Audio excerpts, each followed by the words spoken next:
ശ്രീ നമ്മുടെ ജീവിതത്തെ കുറിച്ച് പുള്ളി ഒരു അവലോകനം നടത്തിയിട്ടുണ്ട്.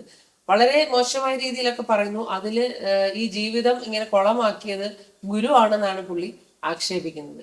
അത് മറ്റൊരു വ്യക്തിയായിട്ട് പുള്ളി ചർച്ച ചെയ്തു. എന്നിട്ട് ആ ചർച്ച ചെയ്തതിൽ നിന്ന് പുള്ളിക്ക് കിട്ടിയ കുറെ വിവരങ്ങൾ വെച്ചുകൊണ്ട് പുള്ളി എന്തൊക്കെയോ വളരെ മോശമായ കഥകൾ മെനഞ്ഞ് അവതരിപ്പിച്ചിട്ടുണ്ട്.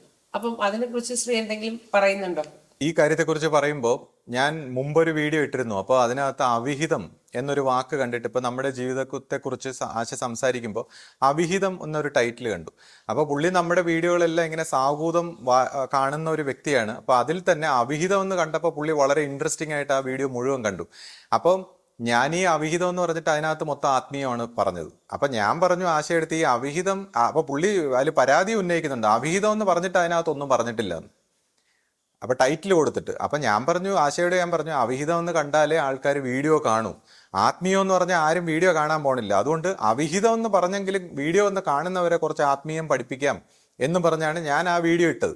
അതൊരു വിഷയം. പിന്നെ രണ്ടാമത്തെ വിഷയം എന്താണെന്ന് വെച്ചാൽ, ഞാൻ ഇതിനകത്ത് ഇതുപോലുള്ള കാര്യങ്ങൾ പറയാത്തത്, നമ്മൾ എന്തിനാണ് മറ്റു വ്യക്തികളെ കുറിച്ച് മോശമായിട്ട് സംസാരിക്കുന്നത്? ഇപ്പോൾ ആശ തന്നെ പലപ്പോഴും ആശയുടെ ജീവിതത്തിൽ ഇങ്ങനെ ഒരു വ്യക്തി ചീത്തപ്പേരൊക്കെ ഉണ്ടാക്കി പല രീതിയിൽ കള്ളക്കഥകളൊക്കെ പ്രചരിപ്പിച്ചപ്പോഴും ആശ അതിനെക്കുറിച്ചൊരു എക്സ്പ്ലനേഷൻ കൊടുക്കണമെന്ന് പറഞ്ഞപ്പോൾ ഞാൻ പറഞ്ഞു, അത് പറയണ്ട, മറ്റു വ്യക്തികളെ കുറിച്ച് നമ്മൾ പറയണ്ട, നമ്മൾക്ക് വന്നത് നമുക്കങ്ങ് സഹിക്കാം എന്ന് പറഞ്ഞിട്ട് ഞാൻ മറ്റു വ്യക്തികളെ, കാര്യം നമ്മൾ മറ്റു വ്യക്തികളെ അധിക്ഷേപിക്കാനോ മോശക്കാരാക്കാനോ മാക്സിമം ഒഴിവാക്കുന്നു. അപ്പോൾ ഇതുപോലുള്ള വ്യക്തികൾക്ക് അത് മനസ്സിലാവുന്നില്ല. കാര്യം നമ്മളിങ്ങനെ കരുണാപൂർവ്വം ഇങ്ങനെ ഒഴിവാക്കുന്നു എന്നുള്ളൊരു വിഷയം പുള്ളിക്ക് സ്വപ്നത്തിൽ പോലും ചിന്തിക്കാൻ പറ്റുന്നില്ല. പുള്ളി വിചാരിക്കുന്ന പുള്ളിക്കൊരു ഒരു ചെറിയ ഒരു അറ്റവും മൂലം എന്തിൻ്റെങ്കിലും കിട്ടിക്കഴിഞ്ഞാൽ ആൾക്കാരെ അധിക്ഷേപിക്കാൻ അത് പൊടിപ്പും തൊങ്ങലും വെച്ചാണ് പുള്ളി ഉപയോഗിക്കുന്നത്. അപ്പോൾ പുള്ളി വിചാരിക്കുന്നത് ഇവർക്കെന്തോ മറച്ചു വയ്ക്കാനുണ്ട്, അല്ലെങ്കിൽ ഇവർക്കെന്തോ പേടിയാണ്, അല്ലെങ്കിൽ ഇവർക്കെന്തോ മറ്റ് ഒളിച്ചു വയ്ക്കാനും കാര്യങ്ങളൊക്കെ ഉണ്ടെന്നാണ് പുള്ളിയുടെ ചിന്താഗതി. അപ്പൊ പുള്ളിയുടെ ചിന്താഗതിയിലാണ് പുള്ളി എല്ലാം വിലയിരുത്തുന്നത്. പുള്ളി എല്ലാ നോർമലായിട്ടുള്ള, അതായത് നമ്മൾ നോർമലായിട്ട് കാണുന്ന ജീവിതത്തിൽ സംഭവിക്കുന്ന, ആശ്രമത്തിലും ഒക്കെ സംഭവിക്കുന്ന നോർമലായിട്ടുള്ള കാര്യങ്ങൾക്കെല്ലാം അബ്നോർമൽ ആയിട്ടുള്ള ഒരു കഥയാണ് പുള്ളിക്ക്. എല്ലാം ദുരൂഹം. നോർമലായിട്ട് ക്യാൻസർ ബാധിച്ച് മരിച്ചാൽ, അല്ലെങ്കിൽ മറ്റെന്തെങ്കിലും അസുഖം വന്ന് മരിച്ചാൽ, അല്ലെങ്കിൽ ആരെങ്കിലും എവിടെയെങ്കിലും തട്ടി വീണാൽ, എന്ത് കാര്യം വന്നാലും പുള്ളിക്ക് ദുരൂഹമാണ്. ഇനി ആക്സിഡന്റ് വന്ന് മരിച്ചാൽ പോലും ദുരൂഹം. അപ്പോൾ എനിക്ക് തോന്നുന്നു ഓവറായിട്ട് ചിന്തിച്ച് എന്തോ മാനസികമായിട്ട് പുള്ളിക്ക് ഇളകിപ്പോയെന്നാണ് തോന്നുന്നത്. എല്ലാത്തിനും ഒരു ദുരൂഹതയാണ്. അപ്പോൾ എന്നെ സംബന്ധിച്ച് ആധ്യാത്മികത എന്ന് പറയുമ്പോൾ ഒരു സ്നേഹത്തിന്റെ, ശാന്തിയുടെ, ഭക്തിയുടെ ഒരു വശമാണ്. അപ്പൊ അപ്പൊ അദ്ദേഹം പറഞ്ഞു, ഞാൻ ഇവിടെ നിന്ന് പലതും ഞാൻ ജോലി ചെയ്തു, മറ്റേത് മറിച്ചെന്ന്. അപ്പൊ നമ്മളെയൊക്കെ സംബന്ധിച്ച് ഇപ്പൊ ആശയൊക്കെ എത്രയോ ചെറുപ്പം, ജനിച്ചപ്പോൾ മുതൽ ഇവിടെ ഉള്ളതാണ്. എൻ്റെ അമ്മയ്ക്കാവട്ടെ, അമ്മയുടെ കുടുംബത്തിനാവട്ടെ, അപ്പൊ നമ്മളൊക്കെ ഇത്ര 10-60 കൊല്ലമായിട്ട് ഇവിടെ ഇതിനെ കണ്ട് കേട്ട് വളർന്നു വന്നിരിക്കുന്ന നമുക്കറിയാത്ത എന്ത് കാര്യമാണ് ഇന്നലെ വന്ന ഈ മനുഷ്യന് മനസ്സിലാക്കിയിരിക്കുന്ന ഈ ആശ്രമത്തെക്കുറിച്ച്. സത്യത്തിൽ ഈ ആശ്രമത്തെക്കുറിച്ച് ഒന്നും മനസ്സിലാക്കിയിട്ടില്ലാത്തൊരു വ്യക്തിയാണ് ഈ സംസാരിക്കുന്നത്. അദ്ദേഹം കുടുംബാംഗം എന്നാണ് പറയുന്നത് ഗുരുവിനെ. ഇപ്പൊ ഗുരുവിനെയൊക്കെ പോലുള്ള ഒരു ഗുരുവിനെ സംബന്ധിച്ച് രക്തബന്ധത്തിൽ കുടുംബാംഗം എന്ന് പറയുന്ന അധിക്ഷേപിക്കുന്നതിന് തുല്യമാണ്. ഗുരുവിന്റെ കുടുംബാംഗം എന്ന് പറയുന്ന ശിഷ്യ സമൂഹം, നമ്മളെല്ലാവരും ഗുരുവിന്റെ കുടുംബം, നമ്മൾ ശിഷ്യന്മാര്. അല്ലെങ്കിൽ ഇപ്പൊ ഞാൻ കഴിഞ്ഞ ദിവസം പറഞ്ഞു, എൻ്റെ ഗുരു ശിഷ്യപൂജിതയാണെങ്കിൽ എൻ്റെ ഗുരുവിന്റെ ഗുരുവാണ് നവജ്യോതി ശ്രീ കരുണാകര ഗുരു. അപ്പൊ ഞാൻ ആ ഗുരുശിഷ്യ പരമ്പരയിലുള്ള ഒരാളാണ്, ഒരു കണ്ണിയാണ്. എൻ്റെ അമ്മയുടെ ഗുരു നവജ്യോതി ശ്രീ കരുണാകര ഗുരുവായിരുന്നു. അപ്പൊ ആശയ്ക്കും നമുക്കൊക്കെ ആദ്യകാലത്ത് ഗുരു നവജ്യോതി ശ്രീ കരുണാകര ഗുരുവാണ്. എന്നാൽ നമ്മൾ ആ പൂർണ്ണതയിലേക്ക് എത്താത്തത് കൊണ്ട് നമുക്ക് വീണ്ടും ഒരു സദ്ഗുരുവിൻ്റെ ആവശ്യം വന്നപ്പോൾ നമ്മൾ രണ്ടാമത്തെ ഗുരുവിനെ സ്വീകരിച്ച് നമ്മൾ ആ രീതിയിലാണ് പരിണമിക്കുന്നത്. അപ്പോൾ എക്കാലവും ഗുരു മനുഷ്യരൂപത്തിലാണ്, നമുക്ക് ദൈവത്തിൻ്റെ സ്വഭാവത്തിലാണ് നമ്മൾ പരമ ഗുരുവിനെ എക്കാലവും നമ്മുടെ പരമ്പരയിൽ കാണുന്നത്. അപ്പൊ ഈ വ്യക്തിക്ക് ഇതെല്ലാം തെറ്റാണ്. എന്നിട്ട് കുടുംബാംഗം, എന്നിട്ട് ഗുരുവിന്റെ ഫോട്ടോ, അങ്ങനെ എല്ലാ കാര്യത്തിനെയും വളരെ ആശ്രമോചിതമായിട്ടുള്ള ഒരു രീതിയിലും അല്ല ഒന്നിനെയും കൈകാര്യം ചെയ്യുന്നത്. കാര്യം കുടുംബാംഗം എന്നൊക്കെ പറഞ്ഞിരുന്നപ്പോൾ ഗുരു ശരീരത്തിലുണ്ടായിരുന്നെങ്കിൽ കാരണക്കുറ്റി നോക്കി ഒരു അടി കൊടുത്തനെ, കുടുംബാംഗം എന്ന പേര് വെച്ചതിൽ. അപ്പം ഇത് അങ്ങനെ ഗുരുക്കന്മാരെ പറഞ്ഞുകൂടാ, അങ്ങനെ അധിക്ഷേപിക്കുന്നതിന് തുല്യമാണ്. ഇതെന്ന് പറഞ്ഞാൽ നമ്മളാണ് കുടുംബാംഗം, ഞാനാണ് ഗുരുവിന്റെ കുടുംബാംഗം, ആശയാണ് ഗുരുവിന്റെ കുടുംബാംഗം. ഗുരുവിനെ രക്തബന്ധം വെച്ച് പറഞ്ഞ സ്ഥിതിക്ക് ഇദ്ദേഹം കുടുംബാംഗമേ അല്ല, ഗുരുവിന്റെ ശത്രു. വേണമെങ്കിൽ ഇപ്പോൾ പണ്ട് മഹാഭാരതത്തിൽ ശകുനി രക്തബന്ധത്തിന്റെ പേരിലാണ് ആ കളിയെല്ലാം കളിച്ചത്. അപ്പൊ അതുപോലെയാണ് രക്തബന്ധത്തിന് വേണ്ടി കളിക്കുന്നവർ ശകുനി കളിയാണ്. ആത്മബന്ധത്തിന് വേണ്ടി, ഗുരുശിഷ്യ പാരസ്പര്യത്തിന് വേണ്ടി, അതാണ് ആത്മീയത. അപ്പം ഈ വ്യക്തി നമ്മുടെ എല്ലാ പ്രവർത്തനങ്ങളെയും തെറ്റായിട്ട് ഒരു കള്ളക്കഥകളും കാപട്യങ്ങളും ഇപ്പൊ എൻ്റെ ജീവിതത്തെക്കുറിച്ച് നമ്മളെന്തോ ആ അവിഹിതത്തിൽ എന്ന് പറയുന്ന ആ വീഡിയോയിൽ എന്താ പറയാത്തത്? കാര്യം അവിഹിതം കണ്ടോളാൻ വേണ്ടിയാണ് പുള്ളി വീഡിയോ കാണാൻ വരുന്നത്. പുള്ളിക്ക് ആത്മീയതയൊന്നും വേണ്ട. അവിഹിതം എന്താ പറയാത്തത്? ആത്മീയതയൊക്കെ പുള്ളിക്ക് അറിയാമെന്നാണ് പറയുന്നത്. അവിഹിതത്തിനെ കുറിച്ച് കഥ പറഞ്ഞു കൊടുക്കാത്തതുകൊണ്ടാണ് എന്തോ പുള്ളിക്ക് അത് പറ്റിയില്ല. അപ്പം ഈ അവിഹിതത്തെക്കുറിച്ചും അല്ലെങ്കിൽ മറ്റു വ്യക്തികളെക്കുറിച്ചും നമ്മൾ എപ്പോഴും പറയണ്ട എന്ന് വെക്കുന്നു. പിന്നെ ഇപ്പോൾ ഞാൻ ഈ ചില കാര്യങ്ങൾ ഞാൻ പറയുമ്പോൾ എന്തിനാണ്, ഇപ്പോൾ നമ്മളിവിടെ കുറേ ആൾക്കാരുണ്ട് പാവമാണ്, ഇന്ന ആള് പാവമാണ്. എന്താ പാവം എന്ന് പറയുമ്പോൾ നിങ്ങൾ എന്താ അയാളുടെ മനസ്സിൽ കയറി പരിശോധിച്ചോ? ഈ പാവം എന്ന് പറയുന്നത് എന്താ?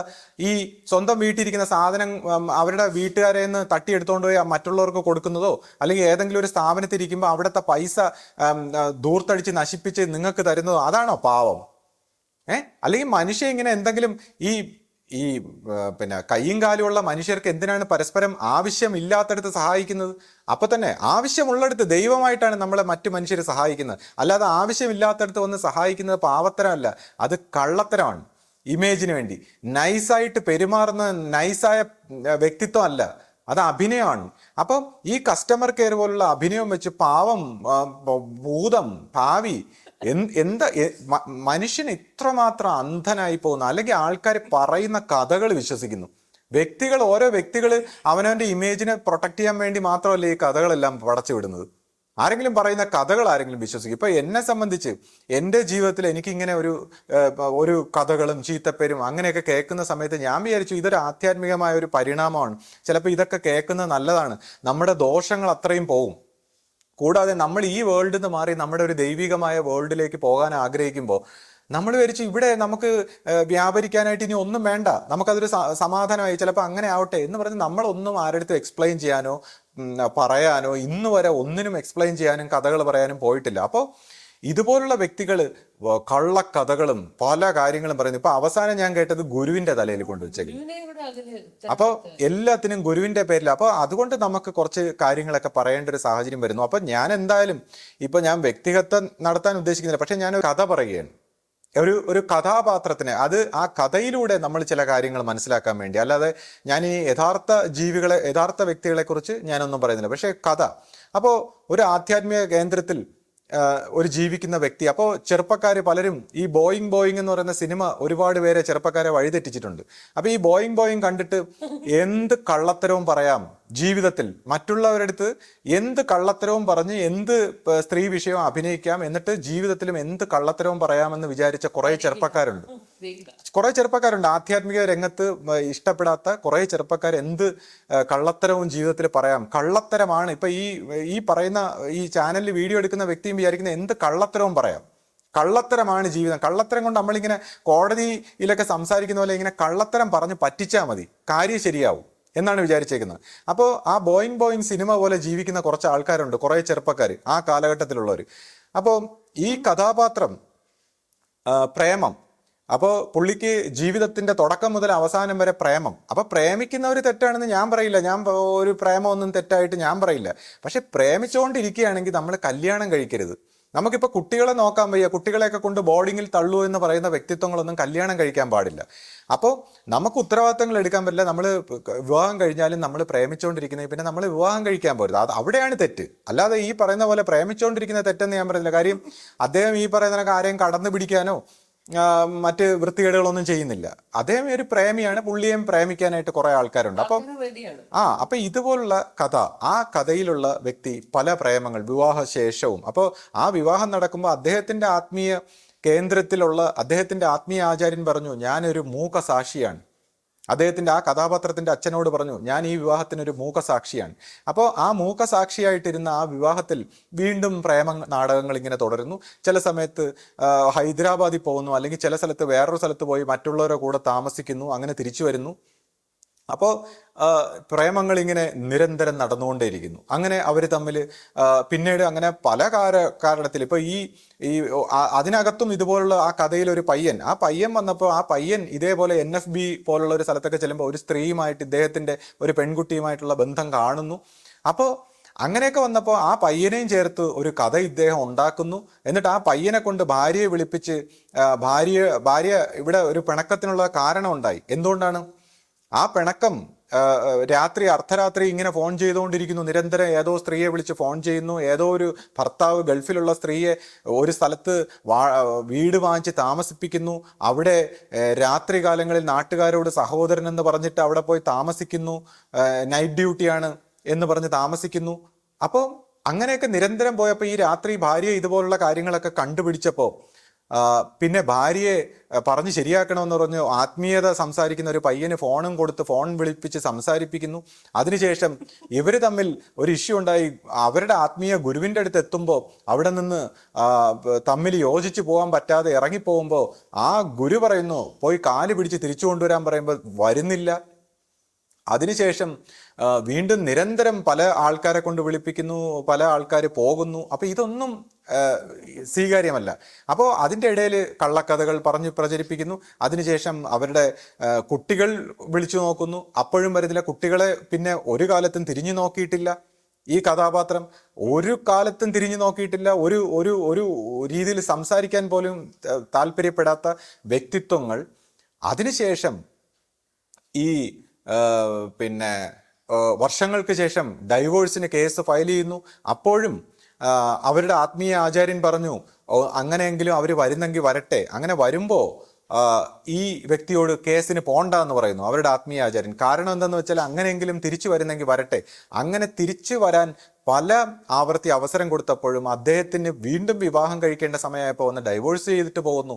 അതിനുശേഷം ഈ സ്ത്രീ വർഷങ്ങൾക്ക് ശേഷം ഈ സ്ത്രീ മറ്റൊരു വിവാഹം കഴിക്കുന്നു. അപ്പം ഇങ്ങനെ ഒരു കഥ ഞാൻ വായിക്കുകയുണ്ടായി.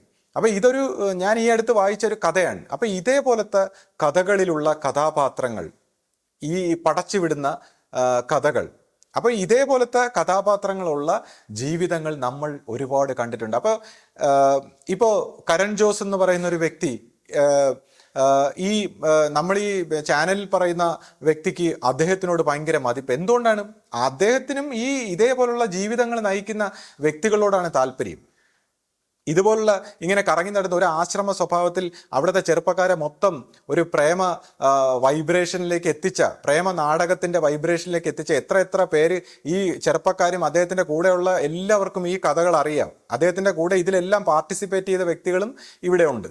അപ്പം ഇങ്ങനെയുള്ള ചില കഥകൾ, ഈ കഥാപാത്രങ്ങളെ കുറിച്ചാണ് ഞാൻ പറയുന്നത്. ഇതിൽ ഞാൻ വായിച്ച ഈ കഥാപാത്രം, അപ്പൊ ഇതെങ്ങനെയാണ് ഇതേപോലുള്ള കഥാപാത്രങ്ങൾ ഉണ്ടാകുന്നത്? അപ്പൊ ഇതേപോലുള്ള കഥാപാത്രങ്ങൾ ഈ നോവലിലെ ഈ കഥയാണ് നമ്മൾ പറയുന്ന ഈ ചാനലിലെ വ്യക്തിക്ക് ഈ നോവലിലെ കഥാപാത്രത്തിനെയാണ് ഇഷ്ടം. അദ്ദേഹം ഈ നോവൽ വായിച്ചിട്ട് ഈ കഥാപാത്രത്തിനോട് വളരെ സ്നേഹമുള്ളതായിട്ട് ആ ചാനലിൽ സംസാരിക്കുന്നുണ്ട്. അപ്പം ഇങ്ങനെയുള്ള നോവലുകളും ഇങ്ങനെയുള്ള അനാവശ്യമായ നോവലുകളും കള്ളക്കഥകളും ജീവിതത്തിലെ കാപട്യങ്ങളും, എന്നിട്ട് വളരെ നല്ല രീതിയിൽ പെരുമാറുന്നു, തങ്കം പോലെ പെരുമാറുന്നു. അങ്ങനെ തങ്കം പോലെ പെരുമാറിയാൽ മതിയാ. ആത്മീയത തങ്കം പോലെ പെരുമാറുന്നതല്ല, ആത്മീയത തങ്കം പോലെ ആയി മാറണം. തങ്കം പോലെ ആയി മാറുന്നവൻ ചിലപ്പോൾ തങ്കം പോലെ പെരുമാറിയെന്ന് വരില്ല. അവൻ്റെ ഉള്ളിലാണ് ആ തങ്കത്തരം ഇരിക്കുന്നത്. എന്നിട്ട് അവൻ്റെ കൂടെ ചുറ്റുവട്ടത്തുള്ളവരുടെ അടുത്താണ് ആ തങ്കത്തരം കാണിക്കുന്നത്. അല്ലാതെ വെളിയിൽ പോയി ലോകത്തിനെ പറ്റിച്ച് ആ തങ്കത്തരം കാണിക്കാനല്ല നടക്കുന്നത്. അപ്പം ഇതെല്ലാം മനസ്സിലാക്കിയിട്ട് ഞാൻ ഇത്തരം ഒരു സാഹചര്യത്തിൽ എൻ്റെ ജീവിതത്തെക്കുറിച്ച് ഞാൻ ആരടുത്തും പറയാൻ ആഗ്രഹിക്കുന്നില്ല. എൻ്റെ ജീവിതത്തിൽ എന്ത് നടന്നു അല്ലെങ്കിൽ എന്താണ്. അപ്പം ഞാൻ പറയും, ഈ ശ്രീജിത്ത്, ഞാൻ നേരത്തെ പറഞ്ഞല്ലോ, ശ്രീജിത്ത് ഒരു പഞ്ചാരക്കുട്ടനോ അല്ലെങ്കിൽ ശ്രീജിത്ത് ഏറ്റവും നല്ലവനോ ഒന്നുമല്ല. ശ്രീജിത്ത് എല്ലാ നന്മയും ജീവിതത്തിലെ മനസ്സിൻ്റെ തിന്മയും കണ്ടവനാണ്. ശ്രീജിത്ത് ഒരു വൃത്തികെട്ടവൻ തന്നെയാണ്. പക്ഷെ ശ്രീജിത്ത് മാത്രമല്ല വൃത്തികെട്ടവൻ.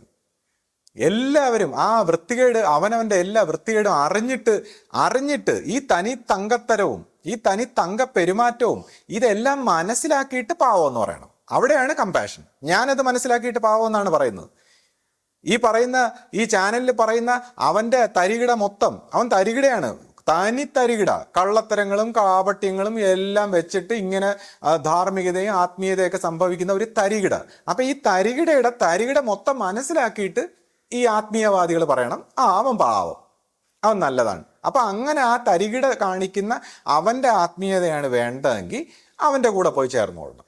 അതല്ല, ഈ തരികിടകളെല്ലാം പൊട്ടിച്ച് അതിൽ നിന്ന് മോചനപ്പെടുത്തി ആത്മാവിൽ നിന്ന് പരമാത്മാവിലേക്കാണ് പോകുന്നതെങ്കിൽ അനുഭവശാലിയായ ഒരു ഗുരുവിൻ്റെ പുറകെ പോകണം. അപ്പോൾ എന്നെ സംബന്ധിച്ച് ശ്രീജിത്ത് വൃത്തികെട്ടവൻ. അപ്പോൾ ബാക്കിയുള്ളവരുടെ വൃത്തികേടും കൂടെ എല്ലാവരും മനസ്സിലാക്കണം. പിന്നെ ഇത് കേട്ടവനും കണ്ടവനും ഈ കുറ്റം പറഞ്ഞവനും ഒക്കെ ഇതിലെല്ലാം അപലപിച്ചവനും ഈ മറ്റുള്ളവരെ കുറ്റം പറയുന്നവൻ്റെ എല്ലാവരുടെയും മനസ്സിൽ ഈ കുഴപ്പമുണ്ട്. ആത്മീയ രംഗത്ത് വരുമ്പോൾ എല്ലാവരും മനസ്സിലാക്കണം, ഈ കുറ്റം പറഞ്ഞവനും രസിച്ചവനും ഇപ്പോൾ ഇതേപോലുള്ളൊരു വിഷയങ്ങളൊക്കെ കണ്ടിട്ട് അതിന് നമ്മൾ കുറ്റം പറഞ്ഞാൽ തന്നെ ആ കർമ്മം നമ്മളിലേക്ക് വരും. അത് നമ്മൾ കണ്ട് ഇമാജിൻ ചെയ്താൽ നമ്മുടെ ജീവിതത്തിലേക്ക് ആ കാര്യം വരും. അപ്പോൾ കരുണയോടെ കാണാൻ പഠിക്കണം എന്നുള്ളതാണ്. ആരും മനഃപൂർവ്വം ഒരു വൃത്തികേടും പടച്ചു വെച്ചിട്ട് ജീവിക്കാൻ വേണ്ടി ഇറങ്ങി തിരിച്ചവരല്ല. എല്ലാ മനുഷ്യരും എത്ര വൃത്തികെട്ടവനായാലും നല്ലവനായാലും എല്ലാവരും അവൻ്റെ കർമ്മഗതിക്കനുസരിച്ച് നല്ല രീതിയിൽ ജീവിക്കാൻ തന്നെയാണ്, അവൻ്റെ അറിവിനനുസരിച്ച് ജീവിക്കാൻ തന്നെയാണ് ശ്രമിക്കുന്നത്.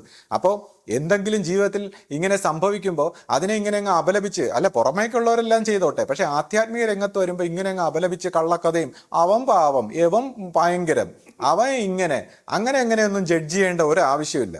എല്ലാവരുടെയും ആ കള്ളത്തരങ്ങളെല്ലാം ആത്മീയ രംഗത്ത് വരുന്നവർ ഇപ്പൊ നമ്മുടെ പുറത്തൊന്നും വന്നിട്ടില്ലെങ്കിലും പ്രവൃത്തി പദത്തിലൊന്നും വന്നിട്ടില്ലെങ്കിലും മനസ്സ് പരിശോധിച്ചാൽ എല്ലാവർക്കും ഇതെല്ലാം മനസ്സിലാവും. ഇതെല്ലാം എല്ലാവരുടെയും മനസ്സിലുള്ളതാണ്. അതുകൊണ്ട് തന്നെയാണ് ഇത് പുറമേക്ക് കാണുമ്പോൾ നമ്മൾ ഇത്ര അപലപിക്കുന്നത്. അല്ലാതെ ഒരു ജ്ഞാനിയായ ഗുരു ഇങ്ങനെ അപലപിക്കുകയൊന്നുമില്ല, അദ്ദേഹത്തിന് കരുണയാണ് തോന്നുന്നത്. അപ്പോൾ നമ്മൾ ഈ അപലപിക്കുന്ന ഈ കള്ളത്തരങ്ങളും കാപട്യങ്ങളും ഈ മനസ്സിൻ്റെ കാര്യങ്ങളൊന്നും നിരീക്ഷിക്കാതെ ഇങ്ങനെ മറ്റുള്ളവരെ ഇങ്ങനെ പഴിചാരുമ്പോൾ ഉള്ള സുഖങ്ങളും അതെല്ലാം മാറ്റി വെച്ചിട്ട് എങ്ങനെ നന്മയായിട്ട് സത്യമായിട്ട് ധർമ്മമായിട്ട് ജീവിക്കാം അതിനെക്കുറിച്ച് ചിന്തിച്ചാൽ മതി. എനിക്ക് പറയാനുള്ളത്, ഈ വൃത്തികെട്ട ഈ നാറിയ സ്വഭാവങ്ങൾ ഓരോരുത്തരും മനസ്സിലാക്കിയിട്ട് ഈ നാറ്റങ്ങളിൽ നിന്നും അതിൻ്റെ മനസ്സിൻ്റെ നന്മയിൽ നിന്നും മാറി ബോധപൂർവ്വം ഉണർന്നു വരുമ്പോൾ ജീവന്റെ നന്മ, യഥാർത്ഥ നന്മ, ആ ജീവന്റെ വിറ്റ്നസ്സിലൂടെ യഥാർത്ഥ നന്മയിലൂടെ ആധ്യാത്മിക സായുജ്യത്തിലേക്ക് പരിണമിക്കാനാണ് നമ്മൾ ഓരോരുത്തരും പരിശ്രമിക്കേണ്ടത്. എനിക്കിപ്പോ ഇത്രയും കഥകളൊക്കെ ഇവിടെ കേട്ട സ്ഥിതിക്ക് ഇനിയിപ്പോ ഞാൻ ഇതിനെ കുറിച്ചൊന്നും കൂടുതൽ പറയുന്നില്ല. പക്ഷെ ഒരു കാര്യം എനിക്ക് പറയണം, അതായത് ഞാൻ ആരെയും ചതിച്ചിട്ടില്ല, ഞാനാണ് ചതിക്കപ്പെട്ടത്. അത് ഒരു പ്രാവശ്യമല്ല, 2, 3, 4 പ്രാവശ്യമാണ് ചതിച്ചത്. അപ്പൊ പലപ്പോഴും അഭിമന്യ ശിഷ്യപൂജിത തന്നെ എന്നോട് പറഞ്ഞു, മോൻ അതങ്ങ് ക്ഷമിച്ച് തിരിച്ച് വിളിക്കൂ. അങ്ങനെ പല പ്രാവശ്യവും ക്ഷമിച്ച് തിരിച്ച് വീട്ടിലേക്ക് വരുത്തുകയാണ് ചെയ്തത്. അങ്ങനെ വീണ്ടും അവസാനത്തെ പ്രാവശ്യം എന്ന് പറയുന്നത് ഭയങ്കരമായ ചതിയും ചെയ്തിട്ട് ഇവിടെ നിന്ന് പോയിട്ടും വീണ്ടും അഭിമന്യ ശിഷ്യപൂജിത പറഞ്ഞത് കൊണ്ടും നമ്മൾ വീണ്ടും ഒരു കുടുംബമല്ലേ പോട്ടെ എന്ന് വിചാരിച്ചിട്ട് വീണ്ടും എല്ലാം ക്ഷമിക്കാം, കുഴപ്പമില്ല, ഇനി പുതിയതായിട്ട് ജീവിക്കാം എന്ന് പറഞ്ഞ് വീണ്ടും വിളിക്കുകയാണ്. പലരെയും അയച്ചു വിളിപ്പിച്ചു. ഞാൻ തന്നെ നേരിട്ട് അവരുടെ വീട്ടിൽ ഫോൺ ചെയ്ത് അവരുടെ അമ്മയോടൊക്കെ സംസാരിച്ചപ്പോൾ എന്നെ ചീത്ത വിളിക്കുകയാണ് ചെയ്യുന്നത്. മാത്രമല്ല എൻ്റെ മക്കളും ഞാനും എല്ലാവരും കൂടി വീണ്ടും വിളിച്ചു ഒരവസരം കൂടെ. അപ്പോൾ അയാളുടെ ഒരു സുഹൃത്തിനെ കളഞ്ഞിട്ട് വരാൻ പറ്റില്ല, അത് പറ്റില്ല. അപ്പോൾ അങ്ങനെ പറഞ്ഞ ഒരു അവസരത്തിലാണ് നമ്മൾ ഈ ഒരു ഡൈവോഴ്സും കാര്യങ്ങളും ഒക്കെ നടന്നത്. മറ്റുള്ളവർ പറഞ്ഞു നടക്കുന്ന കഥകളെ കുറിച്ചൊന്നും എനിക്ക് ഒന്നും പറയാനില്ല, ഞാൻ അതിനെക്കുറിച്ച് പറയുന്നുമില്ല. പക്ഷെ ഒരു കാര്യം ഞാൻ ഇയാളോട് പറയാണ്, ഇതിൽ ഗുരുവിന്റെ പേര് നിങ്ങൾ വലിച്ചഴക്കരുത്. കാരണം ഗുരു ഒരുപാട് പ്രാവശ്യം അവസരം അയാൾക്ക് കൊടുക്കുകയാണ് ചെയ്തത്, എന്നെ കൊണ്ട് കൊടുപ്പിക്കുകയാണ് ചെയ്തത്. കാരണം സ്വാഭാവികമായിട്ട് രീതിയിൽ ആരും ഇത് കൊടുക്കാൻ പറയില്ല. പക്ഷെ ഗുരുവിന്റെ ആ കാരുണ്യം കൊണ്ട് ഗുരു വീണ്ടും വീണ്ടും അവസരം എന്നെ കൊണ്ട് തന്നെ കൊടുപ്പിച്ചു. പക്ഷെ അത് തട്ടിക്കളഞ്ഞിട്ട് പോയത് നമ്മുടെ തെറ്റല്ലല്ലോ. അപ്പൊ അത് മാത്രമേ എനിക്ക് ഇവിടെ പറയാനുള്ളൂ. അപ്പൊ ഏതായാലും ഈ അവിഹിതം കേൾക്കാൻ ആഗ്രഹിച്ച വ്യക്തിക്ക് അവിഹിതത്തിനെ കുറിച്ച് കുറച്ച് കാര്യങ്ങളും പിന്നെ അവനവന്റെ മനസ്സിൽ നടക്കുന്ന അവിഹിതം, അതിപ്പോ പുറത്ത് പ്രവൃത്തിയായിട്ട് വരണമെന്നൊന്നുമില്ല, ഓരോരുത്തരുടെയും മനസ്സിൽ നടക്കുന്ന അവിഹിതങ്ങളും വിഹിതങ്ങളും എല്ലാം മനസ്സിലാക്കി എല്ലാവർക്കും ഈ മനസ്സിൻ്റെ നന്മയും തിന്മയും എല്ലാം തിരിച്ചറിഞ്ഞ് മനസ്സിൻ്റെ പൂർണ്ണമായ ഒരു കാഴ്ച, അതായത് മനസ്സിനെ സമ്പൂർണ്ണമായിട്ട് കാണണം, അസത്യത്തിൻ്റെ പൂർണ്ണ രൂപം കാണണം. ആ മനസ്സിൻ്റെ എല്ലാ തിന്മകളെയും നമ്മൾ കണ്ട് നമ്മുടെ മനസ്സിൽ ഈ ലോകത്ത് നമ്മൾ കാണുന്ന എല്ലാ തിന്മയും എല്ലാ നന്മയും ഉള്ള ഈ മനസ്സിൻ്റെ ആ കള്ളത്തരം കണ്ട് സത്യമായ ആത്മീയതയിലേക്ക് ബോധത്തിലേക്ക് ആത്മബോധത്തിലേക്ക് പരിണമിച്ച് പോകാൻ നമുക്ക് കഴിയണം. അപ്പോൾ ഈ മനസ്സിൻ്റെ കുറച്ച് നന്മ മാത്രം അല്ലെങ്കിൽ കുറച്ച് എന്തെങ്കിലും ആത്മീയതയൊക്കെ കണ്ടിട്ട് ആശ്രമങ്ങളെയും ഗുരുക്കന്മാരെയൊക്കെ പഠിപ്പിക്കാൻ വരുന്ന കുറച്ച് ആൾക്കാരുണ്ട്. അപ്പോൾ അതിനെക്കുറിച്ചൊക്കെയുള്ള കാര്യങ്ങൾ നമുക്ക് മറ്റൊരു വീഡിയോയിൽ സംസാരിക്കും. ഇപ്പോൾ പുതിയ ഒരു ചാനലിലൊക്കെ കുറച്ച് ആൾക്കാർ വന്ന് മനസ്സിൻ്റെ കുറച്ച് എന്തൊക്കെയോ നന്മകളൊക്കെ കണ്ടിട്ട് പിന്നെ ഇതേപോലെ മനസ്സിൻ്റെ ശരിയായ വശങ്ങളൊന്നും കാണാത്ത ആൾക്കാർ, അതായത് നമ്മളിപ്പോൾ എന്ത് മേഖലയിലായാലും നല്ല MSc PhD ഒക്കെ എടുത്തവരാണ് സയൻസും മറ്റു കാര്യങ്ങളും ഒക്കെ സംസാരിക്കുന്നത്.